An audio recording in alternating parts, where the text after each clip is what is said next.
Hi there! Welcome to Docentes DigitalesTV, the channel where learning English becomes simple, practical, and fun. Today, we're diving into modal verbs, words like can, could, must, should, and might that are essential for expressing possibilities, abilities, and obligations. Mastering modal verbs will make your English more dynamic and versatile, helping you sound more natural and confident in conversations. Modal verbs are special because they don't change form, and they're always followed by the base form of the main verb. By the end of this video, you'll know how to use them correctly and effectively. Let's start with can and could.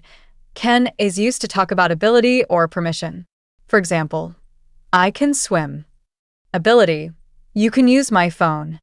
Permission, could is the past tense of can, but it's also used to express polite requests or possibilities. I could swim when I was younger. Past ability, could you help me, please?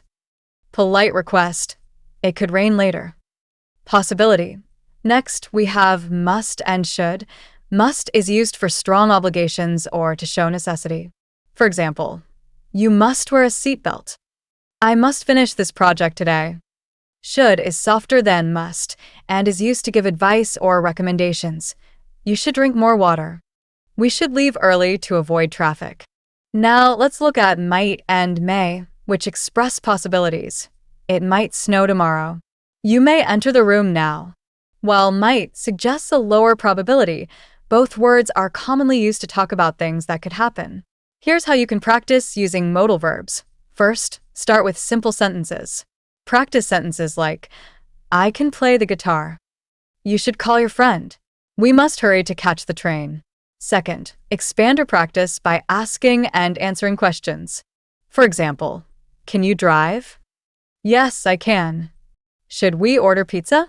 Yes, we should. Third, listen for modal verbs in everyday conversations. Pay attention to how native speakers use them in movies, podcasts, or daily interactions. For example, notice how they say, you must see this movie, or I might go to the party later. Here are some tips to help you master modal verbs. Use them in your daily conversations. For example, say, I can cook dinner tonight, or we should go for a walk. Write down sentences with each modal verb and focus on the differences in meaning. For instance, compare you must do your homework, strong obligation, with you should do your homework, advice. Practice with hypothetical scenarios. For example, ask yourself, what could I do if I had more time? Or, what should I bring to the meeting? And most importantly, keep practicing. Modal verbs might seem confusing at first, but with regular use, they'll become second nature. If this video has been helpful, we'd love your support. Give it a like, share it with your friends, and subscribe to Docentes DigitalesTV for more practical and fun English lessons like this one. By subscribing, you'll never miss a chance to improve your grammar and speak English with confidence. Thanks for watching, and we'll see you in the next video.